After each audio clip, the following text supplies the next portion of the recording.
تم جب بھی اپنے ماں کی نافرمانی کرنے لگو، جب بھی اپنی ماں کے آگے بولنے لگو، جب بھی تمہیں اپنی ماں کی امپورٹنس معاذ اللہ کم محسوس ہو، ایک کام کرنا میری طرف سے، یہاں پر نا اپنے پیٹ کے ادھر ایک بشک باندھ لینا، ایک بوٹل باندھ لینا بڑی جو آتی ہے، اور اس بوٹل کے اندر روزانہ 1 کلو پانی، آدھا کلو پانی بڑھاتے جانا، اتارنی نہیں ہے وہ بوٹل، وہی بوٹل باندھ کر تم نے سونا ہے، وہی بوٹل پہن کر تم نے واش روم جانا، اور یہی سارا کچھ کرنا ہے تم نے۔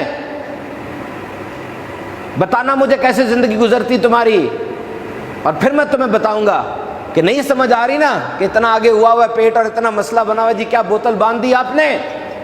یاد رکھو اس ماں نے تمہیں اپنے پیٹ میں 9 ماہ اسی طرح پالا تھا، وہ تو رات کو سوتے ہوئے بھی اٹھ جاتی تھی کہ کوئی ایسی کروٹ نہ آ جائے کہ میرے جسم میں موجود بچے کو پرابلم ہو جائے، وہ تو انتظار کرتی تھی، شدید درد ہوتی تھی اس کو، الٹیاں آتی تھی، تذکرہ نہیں کرتی تھی، اس کو انتظار تھا کہ وہ نعمت مجھے ملنے والی ہے۔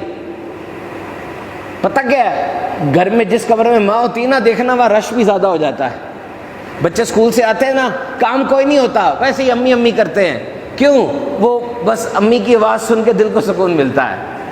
اور میرا تو ایک گمان ہے کہ جس کی ماں چلی جاتی ہے نا دنیا سے، اس کو ساری زندگی لمحہ لمحہ ماں یاد آتی ہوگی۔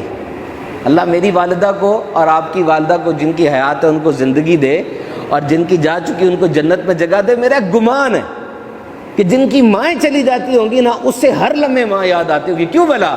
کیونکہ ماں کی کاپی تو ہے نہیں ہے نا کاپی، تو جب وہ دیکھتا ہوگا کہ یہ لوگ مجھے کس طرح لوٹنا چاہ رہے ہیں، خود غرض ہے، یہ لوگ بات بات پر اپنے مفاد کی بات کرتے ہیں، ارے یہ تو ہنستے بھی اسی وقت تک ہیں جب تک انہیں تم سے فائدہ ہے، جب فائدہ ختم ہے ہنسنا بھی بند کر دیتے ہیں۔ اس وقت یاد آتی ہوگی ماں کہ اس کو تو کوئی فائدہ تھا ہی نہیں مجھ سے، وہ تو تسبیح پڑھ پڑھ کے نظر بد کے لیے دم کیا کرتی تھی، وہ تو دن رات دیکھتی تھی، ایک ایک پاؤ وزن بھی میرا کم ہو جاتا تھا تو وہ بتاتی تھی۔ بتاؤ یہ ماں کون ہے؟ یہ بیٹی ہے، کسی کی بیٹی ہے نا، پھر ہی تو ماں بنی۔ تم کیسے انڈرمائن کر سکتے ہو بیٹی کی اہمیت کو؟